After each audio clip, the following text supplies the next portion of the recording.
All. So മക്കളെ class 12 CBSE board exam preparation നമ്മളിതാ ഇപ്പോഴേ സ്റ്റാർട്ട് ചെയ്ത് കഴിഞ്ഞു.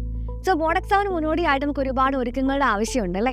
അപ്പോൾ നിങ്ങളെ സംബന്ധിച്ച് ഹയർ സെക്കൻഡറി ലെവലിൽ മക്കൾ ആദ്യമായിട്ട് എഴുതാൻ വേണ്ടി പോകുന്ന ബോർഡ് എക്സാം എന്ന് പറയുന്നത് അത് ക്ലാസ് 12 CBSE ബോർഡ് എക്സാം തന്നെയാണ്.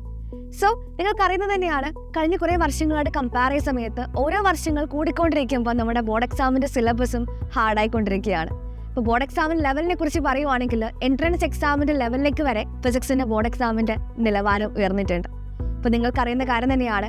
സോ കൂടുതൽ പ്രിപ്പറേഷൻ ആവശ്യമുള്ള സമയമാണ് ഇതെന്ന് പറയുന്നത്. അപ്പോൾ നമ്മളിതാ ഫസ്റ്റ് മോഡൽ എക്സാം ഒക്കെ കഴിഞ്ഞിരിക്കുന്നവരാണ്. അപ്പോൾ നമ്മളിതാ സെക്കൻഡ് മോഡൽ എക്സാമിന് വേണ്ടി വെയിറ്റിംഗ് ആണ് അല്ലേ. എന്താണ് മോഡൽ എക്സാം എന്ന് പറയുന്നത്? അതിൽ നിങ്ങളുടെ ഡൗട്ട്. അതായത് നമ്മൾ ബോർഡ് എക്സാമിൻ്റെ അതേ പാറ്റേണിൽ തന്നെയാണ് ഒരു എക്സാം നിങ്ങൾക്കായിട്ട് കണ്ടിട്ട് വേണ്ടി ഉദ്ദേശിക്കുന്നത്. ബോർഡ് എക്സാമിൻ്റെ എല്ലാ നെർവസ്നെസ്സും മാറ്റിവെച്ചുകൊണ്ട് ഒരു എക്സാം അറ്റൻഡ് ചെയ്യുന്ന അതേ രീതിയിൽ തന്നെ നമുക്ക് എന്ത് ചെയ്യാൻ പറ്റും? മോഡൽ എക്സാം അറ്റൻഡ് ചെയ്യാൻ നിങ്ങൾക്ക് സാധിക്കും. ഫസ്റ്റ് മോഡൽ എക്സാമിൽ നമ്മളെ സംബന്ധിച്ച് പറയുവാണെങ്കിൽ മാത്തമാറ്റിക്സിൽ 4 ചാപ്റ്റേഴ്സ് ഉണ്ടായിരുന്നു. Relations and functions, inverse trigonometric functions, അതേപോലെ മെട്രിസസ്, ഡിറ്റർമിനൻസ്. അതേസമയം സെക്കൻഡ് മോഡൽ എക്സാമിലേക്ക് വരുമ്പം നമ്മളെ കാത്തിരിക്കുന്നത് കാൽക്കുലസിന്റെ ഫസ്റ്റ് ഭാഗങ്ങളായിട്ടുള്ള കണ്ടിന്യൂറ്റി ആൻഡ് ഡിഫറൻഷ്യബിലിറ്റിയും അപ്ലിക്കേഷൻ ഡെറിവേറ്റീവ്സുമാണ്. സോ സെക്കൻഡ് മോഡൽ എക്സാമിൽ മാത്സിന്റെ സിലബസിനെ കുറിച്ച് പറയുവാണെങ്കിൽ ചാപ്റ്റേഴ്സ് വരുന്നത് മക്കളെ കണ്ടിന്യൂറ്റി ആൻഡ് ഡിഫറൻഷ്യബിലിറ്റിയും അതേപോലെ തന്നെ അപ്ലിക്കേഷൻ ഡെറിവേറ്റീവ്സും ആയിരിക്കും. ഈ ചാപ്റ്റേഴ്സിനെ കുറിച്ച് പറയുവാണെങ്കിൽ മാത്തമാറ്റിക്സിൽ, അതായത് +2 മാത്തമാറ്റിക്സിൽ വലിയ റോളുള്ള 2 ചാപ്റ്ററാണ് ഇത് രണ്ടും. നിങ്ങളുടെ കാൽക്കുലസിന്റെ ബേസ് ആയിട്ട് വരുന്ന ചാപ്റ്ററാണ് കണ്ടിന്യൂറ്റി ആൻഡ് ഡിഫറൻഷ്യബിലിറ്റി എന്ന് പറയുന്ന പോർഷൻ. ഇതിൽ കണ്ടിന്യൂറ്റി എന്ന് പറയുന്നത് നമ്മൾ ഓൾറെഡി ലിമിറ്റ്സുമായിട്ട് പഠിച്ചിരിക്കുന്ന +1 കുറച്ച് കോൺസെപ്റ്റുമായിട്ട് സിമിലാരിറ്റി ഉണ്ട്. അതേപോലെ തന്നെ ഡിഫറൻഷ്യബിലിറ്റി ടോപ്പിക്.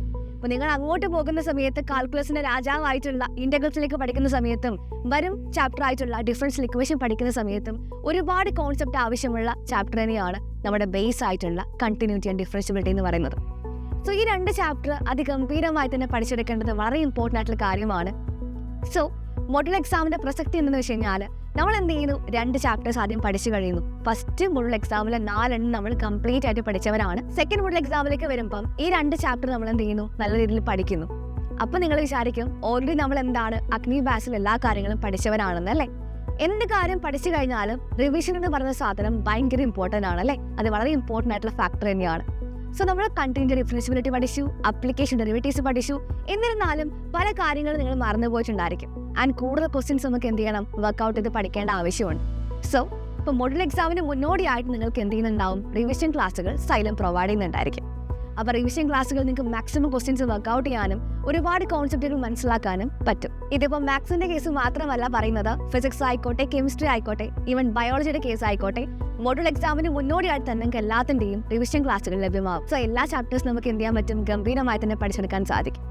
സോ റിവിഷൻ ക്ലാസ്സുകൾ കഴിയുന്ന സമയത്താണ് ബോർഡ് എക്സാമിന്റെ അതേ പാറ്റേണിൽ നിങ്ങൾ എങ്ങനെയാണ് ഒരു +2 CBSE ബോർഡ് എക്സാം എഴുതുന്നുണ്ടാവുക, അതേ പാറ്റേണിൽ മോഡൽ എക്സാം നിങ്ങൾക്ക് ലഭ്യമാവുക.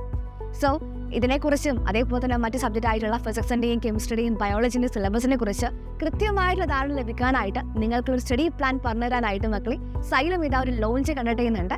അത് 22-ാം തീയതിയാണ്. ഈ മാസം 22-ാം തീയതിയാണ് നമ്മുടെ ഫിസിക്സിൻ്റെ എക്സാം ആയിരിക്കും ഫസ്റ്റ് ആരംഭിക്കുന്നുണ്ടാവുക. അതായത് 27-ാം തീയതി സൺഡേ ആണ് നിങ്ങളുടെ ഫസ്റ്റ് എക്സാം വരിക. സോ 22-ാം തീയതി ലോഞ്ച് ആരംഭിക്കുന്നു. 23 മുതൽ നമ്മൾ എന്ത് ചെയ്യുന്നു? ഫിസിക്സിന് റിവിഷൻ ക്ലാസ്സുകൾ പ്രൊവൈഡ് ചെയ്യുന്നു. അങ്ങനെ 27-ാം തീയതി നിങ്ങൾക്ക് എന്തുണ്ടാവും? എക്സാം ഉണ്ടായിരിക്കും. സോ ഈ ദിവസങ്ങൾ മക്കൾ എന്ത് ചെയ്യുക? ഏറ്റവും പ്രധാനപ്പെട്ട ദിവസങ്ങളായിട്ട് കൺസിഡർ ചെയ്യുക. ഒരു ക്ലാസ് പോലും മിസ്സാക്കാതെ എല്ലാ കാര്യങ്ങളും പഠിച്ചെടുക്കാൻ വേണ്ടി ശ്രദ്ധിക്കുക. റിവിഷൻ ക്ലാസ്സുകൾ അറ്റൻഡ് ചെയ്യുക, എക്സാം എഴുതി നോക്കുക. ആ ചാപ്റ്റർ നിങ്ങൾക്ക് എത്രത്തോളം മനസ്സിലായി എന്ന് നിങ്ങൾക്ക് സ്വയം വിലയിരുത്താനുള്ള ഒരു അവസരം തന്നെയാണ് മോഡൽ എക്സാം എന്ന് പറയുന്നത്. സോ ആരും മിസ്സാക്കാതെ എക്സാം അറ്റൻഡ് ചെയ്യാൻ വേണ്ടി ശ്രമിക്കുക. അതേപോലെ മക്കൾ 22-ാം തീയതി ലോഞ്ച് നടക്കുന്ന വിവരം മക്കൾ ആരും മറക്കരുത്. സോ നമുക്ക് ചൊവ്വാഴ്ച സ്ഥലത്തിൻ്റെ ഹോൾ ടീം നിങ്ങൾക്ക് മുന്നിൽ എത്തുകയാണ്. എല്ലാ കാര്യങ്ങളും എങ്ങനെ സ്റ്റഡി പ്ലാൻ സെറ്റ് ചെയ്യണം, എങ്ങനെ സ്ട്രാറ്റജീസ് വേണം, നമുക്ക് അങ്ങനെ ഒരുപാട് കാര്യങ്ങൾ പറഞ്ഞു തരാനായിട്ട് 22-ാം തീയതി മക്കൾ എല്ലാവരും എന്ത് ചെയ്യുക? ലൈവിൽ എത്തിച്ചേരുക. സോ നമുക്ക് അവിടെ കാണാം. Stay tuned. ബൈ.